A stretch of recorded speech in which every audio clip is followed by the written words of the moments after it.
Hello everyone, this is doctor Jeevesh Yadav. तो according to NCSM syllabus हम लोग मोस्ट इम्पॉर्टेंट जो 17 टॉपिक हैं द्रव्य गुण पेपर फर्स्ट के वो अपन देख रहे थे, और इसी कड़ी में हम लोग आज जो है 14 नंबर का जो टॉपिक है वो अपन देखेंगे।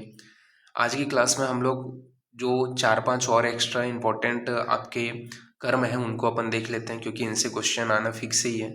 तो वो कुछ और इम्पॉर्टेंट कर्म को यहाँ पे आज मैं बताऊँगा, जैसे कि वामन कर्म। तो वामन कर्म किसको बोलते हैं?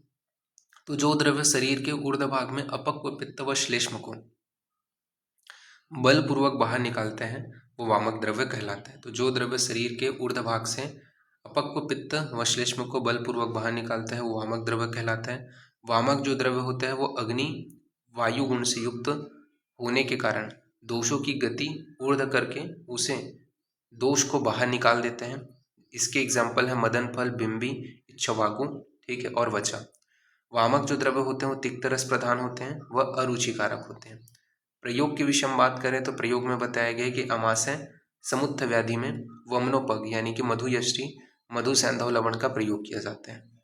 फिर शोधन के विषय में बताया गया है, तो शोधन में बोला गया है स्थानाद वहनी ऊर्ध्वमधो व मलम संचये देह संशोधनम तद्धे वदाली वदाली फलम यथा, यानी कि जो द्रव्य शरीर में संचित मल को ऊर्ध्व व अधो भाग से बाहर निकालते हैं उसे संशोधन कहते हैं। उदाहरण के लिए देवदाली का फल, ठीक है। फिर इसके बाद में बात करते हैं स्तंभन के विषय में। तो स्तंभन में बताया गया है कि जो द्रव्य कफ रस तथा लघु विपाकी रुक्ष गुण व शीत वीर्य से वात की वृद्धि कर उसको द्रवीभूत वात की वृद्धि करें तथा द्रवीभूत पुरुष का शोधन करते हैं वह स्तंभन, वह जो है क्या है, स्तंभक द्रव्य कहलाता है। उदाहरण के लिए वत्सक हो गया, ठीक है। स्तंभन में पुरुष के द्रव्यांश का शोषण वायु के द्वारा होता है। तो स्तंभन में पुरुष का जो द्रव्य अंश है उसका शोषण वायु के द्वारा होता है। जब पुरुष आम रहित हो तथा पुनः द्रव्य मल की प्रवृत्ति हो जाती है तो स्तंभन द्रव्य का प्रयोग करते हैं। जो द्रव्य कसाय रस वाले हो किंतु कटु विपाकी व शीत वीर्य वाले ना हो वे द्रव्य स्तंभन का कर्तव्य नहीं करते हैं, ठीक है। तो ये आपको ध्यान में रखना है।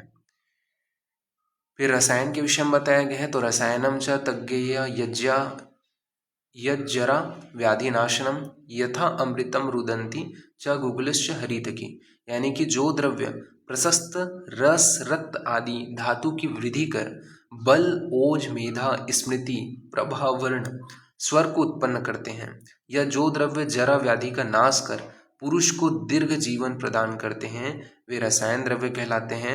और रसायन द्रव्य 3 प्रकार के हैं। नैमित्तिक रसायन जो व्याधि का नाश करते हैं या आयु की वृद्धि करते हैं, साम सिद्धिक रसायन और नैसर्गिक रसायन। चरक ने अधिकतर नैमित्तिक रसायन का वर्णन किया है, उदाहरण के लिए जैसे च्यवनप्राश। साम सिद्धिक रसायन किसको बोलते हैं? तो वे रसायन जिसका प्रयोग या उपयोग आयु वृद्धि करता है, ठीक है, या आयु वृद्धि के लिए किया जाता है तथा स्वास्थ्य बनाए हेतु किया जाता है वो सांसिद्धिक रसायन कहलाता है, जैसे कि भल्लातक रसायन, वर्धमान रसायन, ठीक है। तो रसायन इसका पासवर्ड रहेगा, जैसा लिखा है रसायन वैसे ही आपको टाइप करना है, क्योंकि ये बहुत इंपॉर्टेंट है कर्म।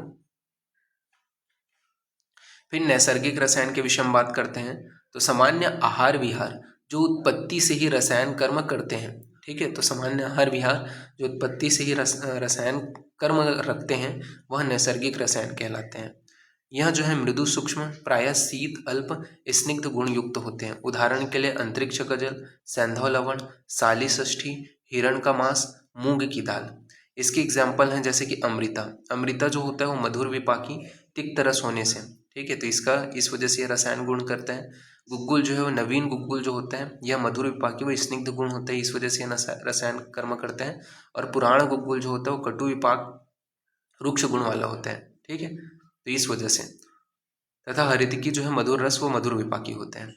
फिर बात करते हैं वजीकरण के विषय में। तो वजीकरण किसको बोलते हैं? तो यस्मात् द्रव्य अर्ध वेतस स्त्री पुष्प हर्षो वजीकरम च तत् यथा नाग बलाज्ञ स्यु बीजम च कपि कच्छुजम, यानी कि जिस द्रव्य के सेवन से शुक्र व हर्ष की वृद्धि होती है उसे वजीकरण द्रव्य कहते हैं। तो जिस द्रव्य के सेवन से शुक्र व हर्ष की वृद्धि होती है उसे वजीकरण द्रव्य कहते हैं।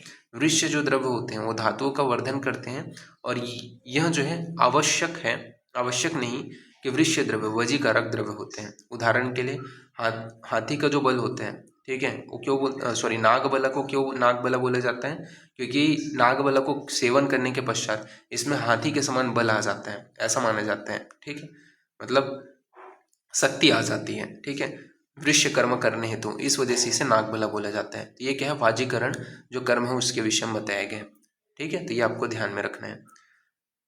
और ये जो द्रव्य होते हैं, अब इसके अंतर्गत वाजीकरक द्रव्य में भी कैसे होते हैं? जैसे कि शुक्र जनन, तो शुक्र जनन मतलब मधुर स्निग्ध व जीवनी गुण से युक्त होने के कारण शुक्र जनन कहलाते हैं। जैसे कि जीवक, शुक्र रेचक द्रव्य, जैसे उदाहरण के लिए आपको वृहति का फल, जो द्रव्य के है शुक्र जनन तथा रेचन दोनों काम करते हैं। उदाहरण के लिए मांस, उड़द, ठीक है।